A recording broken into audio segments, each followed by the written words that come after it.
Howdy Baba. Hi guys, welcome back to Rides and Adventures.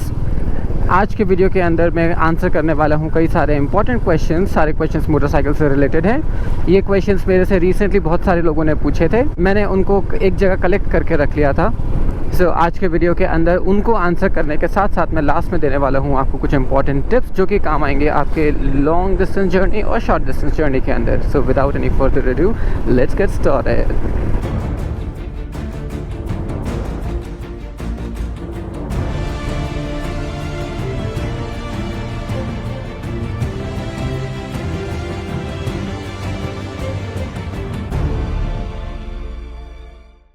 सबसे पहला question है which bike do you recommend for long rides. अब देखो, इसके अंदर आपको दो चीज़ों का ध्यान रखना है कि आप किस टेरेन के ऊपर आप राइड करने वाले हो। आप एक काम कीजिए, इंडिया को सबसे पहले आप हाफ में डिवाइड कर दो। जो ऊपर वाला पार्ट है, जो नॉर्थ वाला पार्ट है, उसके लिए मैं रिकमेंड करूँगा कि आप लॉन्ग राइड्स पे हिमालयन जैसी बाइक को लेके जाओ। वो एक्चुअली आपके वहाँ काम आने वाली है, वो बनी ही पहाड़ों के लिए है। एंड देन जो बॉटम हाफ पार्ट है वो मोस्टली फ्लैट्स है, तो वहाँ पे आपको काम आएगी क्रूज़र बाइक्स जैसे कि एवेंजर 220, मेरी बाइक है मीटियोर 350, मीटियोर 650। सिलेक्शन आपके हाथ में रहेगा। ये तो मैंने रॉयल एनफील्ड की बाइक्स को रेकमेंड किया है। अदरवाइज़ दूसरे ब्रांड्स के अंदर भी कई सारी बाइक्स आती हैं जो कि आप चूज़ कर सकते हो, बट आपको ये बेसिक चीज़ याद रखनी है। दूसरा पॉइंट आपको ध्यान रखना है कि कंफर्ट, बॉडी टाइप के हिसाब से कंफर्ट वेरी करेगा। जैसे मैं काफ़ी टॉल हूँ, तो मैंने जितनी बार भी एवेंजर को राइड किया है लॉन्ग डिस्टेंस पे, मेरे कमर का कमरा ही बना है। तो मैं रेकमेंड करूँगा, अगर आप टॉल हैं, try to avoid bikes that are uncomfortable. आप उसको राइड करके देखो, आप जाओ शोरूम पे जाओ, उनके पास टेस्ट बाइक्स होती है, चला के देखो, समझ में आती है गुड टू गो, नहीं समझ में आती है तो लेट इट गो, कोई प्रॉब्लम नहीं है। आप दूसरी बाइक को ट्राई करके देखो। अब क्वेश्चन नंबर 2 है which brand do you recommend. तो जहाँ तक रेकमेंड करने की बात है, मैं आपको पहले बता दूँ, ये वीडियो कोई स्पॉन्सर तो है नहीं, तो मैं जो भी बताऊँगा आपको वो अपने ट्रू एक्सपीरियंस के हिसाब से ही बताऊँगा। मैं रेकमेंड करूँगा रॉयल एनफील्ड को, क्योंकि इसकी बाइक्स काफ़ी स्टर्डी है, काफ़ी स्ट्रॉन्ग है, और not just because of its strength, but दूसरी एक बहुत ही इम्पॉर्टेंट चीज़ है आफ्टर सेल्स सर्विस। अगर आपको सही स्टोर हाथ लग जाता है, जो कि एक्चुअल में आपकी बाइक ख़रीदने के बाद आपसे बहुत अच्छे से बात करता है, आपको एक पेडेस्टल पे रखता है, एंड देन अगेन उसके बाद भी वो जो जितनी भी सर्विसेज प्रोवाइड कर रहा है, सर्विसेज इन द सेंस कि अगर आपको बाइक की मेंटेनेंस की ज़रूरत है, बाइक के अंदर कोई पार्ट एक्सचेंज करवाना है, तो वो बहुत ही ईजीली वहाँ पे हो जाता है। तो जैसे मेरे केस के अंदर जतिन गांधी सर हैं, वो इतने सदे हुए हैं कि मैं कभी भी अगर उनको रिक्वेस्ट करता हूँ, वो इंस्टेंट मुझे रिप्लाई देते हैं, मुझे इमीडिएट प्रॉब्लम का सलूशन मिलता है। सो इन दो फैक्टर्स के हिसाब से कि बाइक्स कितनी स्टर्डी है एंड आफ्टर सेल सर्विस कैसी है, मैं रॉयल एनफील्ड को रेकमेंड करता हूँ।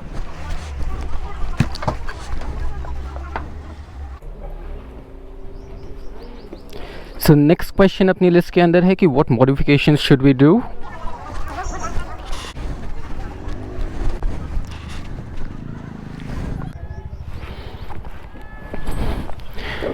Okay, so I will recommend कि अगर आप बाइक के अंदर मॉडिफिकेशंस करवा रहे हो, तो सबसे पहले देख लो कि आपकी नीड क्या है, जिसमें सबसे पहले आपको ये देखना है कि क्या वो करवाना बहुत ही ज़रूरी है। अगर वो ज़रूरी है तो ही करवाना, क्योंकि इसके ऊपर बहुत सारे लॉज लगे हुए हैं। अगर साउंड में कोई भी चेंज आ रहा है बाइक के अंदर, यानी कि साइलेंसर को लेके, मे बी हॉर्न को लेके अगर आप हूटर लगवा रहे हो, तो हो सकता है कि शायद आपको पुलिस पकड़ ले और उस पर चालान कट सकता है। बाइक के अंदर आप लाइट का मॉडिफिकेशन करवा रहे हो, तो उसके अंदर भी लूमेन का लॉ लगा हुआ है, जिसमें आपको ये चेक करना पड़ेगा कि कितने लूमेंस अलाउड है। अगर आपने ज़रूरत से ज़्यादा लगा दी, बहुत ज़्यादा ब्राइट लाइट है, तो उसके ऊपर भी चालान कट जाएगा। अब लिस्ट के अंदर नेक्स्ट क्वेश्चन है which helmet should I buy. Helmet का सीधा साधा फंडा है, आपको हमेशा फुल फेस हेलमेट के लिए ही जाना है, क्योंकि वही आपको मैक्सिमम सेफ्टी प्रोवाइड करेगा। हेलमेट खरीदते समय आपको दो चीज़ों का ध्यान रखना है। सबसे पहला, हेलमेट साइज़। लोगों को नहीं पता होता है, वो एक फ्री साइज़ ले लेते हैं, वो उनके स्कल से बड़ा होता है, वो लूज़ फिटिंग का होता है, तो उससे आपको प्रोटेक्शन बराबर मिलेगी, लेकिन आपको उसके अंदर कंफर्ट प्रॉपर नहीं मिलेगा। दूसरी चीज़ आपको ध्यान रखनी है कि वो ISI marked, minimum ISI marked होना ही चाहिए। अगर वो ISI मार्क्ड है मतलब कि वो इंडियन सेफ्टी स्टैंडर्ड्स को पास कर चुका है। और अगर आपके पास थोड़ा सा एक्स्ट्रा रोकड़ा है तो आप एक काम कर सकते हो कि डॉट सर्टिफाइड भी ले लो। तो ISI और डॉट सर्टिफाइड ये दोनों आपको साथ में मिल जाएंगे। दोनों सर्टिफिकेशन एक ही हेलमेट के हो सकते हैं। इसके अलावा अपने 2 और हेलमेट्स आते हैं, मैं उनको रेकमेंड नहीं करता हूँ क्योंकि उसके अंदर पूरी तरीके से सेफ्टी नहीं मिलती है। सो अब अपन बढ़ते हैं अपने नेक्स्ट क्वेश्चन पे। क्वेश्चन नंबर 5, कैसे चढ़ूँ? सो क्वेश्चन नंबर 5 है कि are riding gears actually important? Of course yes भाई, राइडिंग गियर्स दिखावे के लिए नहीं होता है, वो सिर्फ़ और सिर्फ आपकी सेफ्टी और सिक्योरिटी के लिए होता है। अलग अलग ब्रांड्स के आते हैं, अलग अलग बजट्स के अंदर आते हैं। मिनिमम राइडिंग गियर्स जो मैं रेकमेंड करूँगा वो है, सबसे पहला हेलमेट ले ही लो, कुछ भी हो हेलमेट ले लो, आँख बंद करके ले लो, जाओ हेलमेट लेकर आओ। सेकंड चीज़ जो मैं आपको रेकमेंड करूँगा, ये राइडिंग ग्लव्स। रिसेंटली मेरा एक्सीडेंट हुआ था और इस प्लास्टिक पार्ट ने मेरे हाथ को छिलने से बचाया, मेरे हेलमेट ने मेरे स्कल को बचाया। सो आई विल रेकमेंड कि this are the minimum 2 things जो कि आपको लेना ही लेना है। अगर आपका बजट अलाउ करता है, go with the boots, go with the jacket, specially if you are going for a very long ride. अगर आप 2000, 3000, इवन एनीथिंग अबव 500 अगर आप जा रहे हो, मैंडेटरीली प्लीज़ जैकेट पहन के जाना। It gives you the additional layer of safety. अब ये जैकेट सिर्फ ऐसे ही बाहर से ऐसे दिखती नहीं है, ये जो मैं पहना हुआ हूँ जैकेट, ये बस ऐसे दिखाने के लिए नहीं है, इसके अंदर गार्ड्स लगे हुए हैं। So the guards I have is level 1। ये रॉयल एनफील्ड की एक्सप्लोरर V3 जैकेट है और इसके अंदर I get enough amount of safety. तो अगर मैं कभी एक्सीडेंट में गिर भी जाता हूँ तो इतना डर नहीं लगता है जितना बिना राइडिंग गियर्स के लगता है। पता रहता है कि भाई ठीक है, आपको ज़्यादा इंजरी नहीं होने वाली है। तो it gives you a mental peace. अब नेक्स्ट क्वेश्चन है लिस्ट के अंदर, how do I get the best mileage? अब देखो, बाइक का माइलेज कोई से भी हो, वो 4 इम्पॉर्टेंट चीज़ के ऊपर रिलाय करता है। सबसे पहला, बाइक की सर्विस। क्या आप रेगुलरली बाइक की सर्विस करवा रहे हो, good to go. Oil change करवाओ टाइम टू टाइम। अगर आप नहीं करवा रहे हो, do not expect engine to churn out the right amount of power and give you the right kind of mileage. नहीं मिलेगा, कम ही मिलेगा अगर आपने बाइक की सर्विसिंग टाइम पे नहीं कराई है। सेकेंड पॉइंट आपको ध्यान रखना है, आपका स्पीड लिमिट।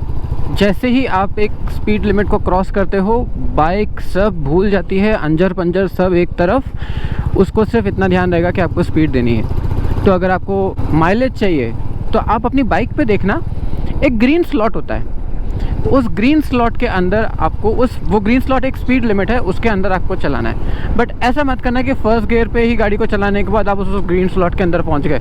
वो बेचारी गाड़ी की 12 बजानी है। आपको हाईएस्ट गियर पे, आपकी गाड़ी के अंदर 4 गियर हैं, 5 गियर हैं, 6 गियर हैं, टॉप मोस्ट गियर पे जाने के बाद आपको उस ग्रीन रेंज के अंदर चलाना है। देन एक्सपेक्ट कि आपकी बाइक माइलेज देगी। मेरी बाइक इवन 80 पे भी अच्छा खासा माइलेज देती है and I am very proud of Dhanno. And you have to figure out कि आपकी बाइक कैसा माइलेज दे रही है। एक पॉइंट है जो कि काफ़ी ओवरलुक हो जाता है, वो है टायर के अंदर प्रेशर। अगर आपकी बाइक के अंदर टायर प्रेशर कम है तो एक्सपेक्ट कि बाइक का माइलेज ऑटोमेटिकली कम हो जाएगा, क्योंकि टायर का प्रेशर कम होने से बाइक का फ्रिक्शन बढ़ेगा, सड़क के साथ ट्रैक्शन बढ़ेगा and eventually you will have to channelize more energy. तो एनर्जी के लिए आपका फ्यूल यूज़ होगा। सो बी अलर्ट कि आपको टायर के अंदर बराबर प्रेशर मेंटेन करना है, इसकी वजह से आपका माइलेज बराबर निकलेगा।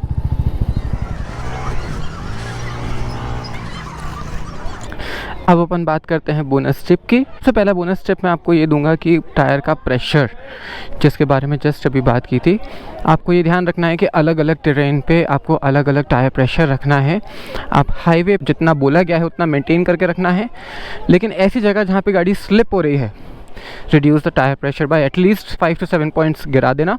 बट उसको कॉन्स्टेंटली गिराए हुए मत रखना, अदरवाइज गाड़ी फ्यूल खाती रहेगी। Second bonus tip is, bike को कॉन्स्टेंटली सेट करके मत रखना, अदरवाइज़ जब आप उसको नेक्स्ट टाइम चालू करोगे वो चालू होने में उसमें प्रॉब्लम आएगी। अगर आप गाड़ी नहीं चला रहे हो तो आई विल रिकमेंड कि गाड़ी को चला के थोड़ी देर छोड़ दो, rest is good to go. Third point is गाड़ी कहीं पर भी ठप हो जाए, आप स्पार्क दे रहे हो लेकिन वो चालू नहीं हो रही, तो आई विल रिकमेंड कि एक बार स्पार्क प्लग खोलना, उसको थोड़ा सा क्लीन करना एंड देन वापस लगा देना।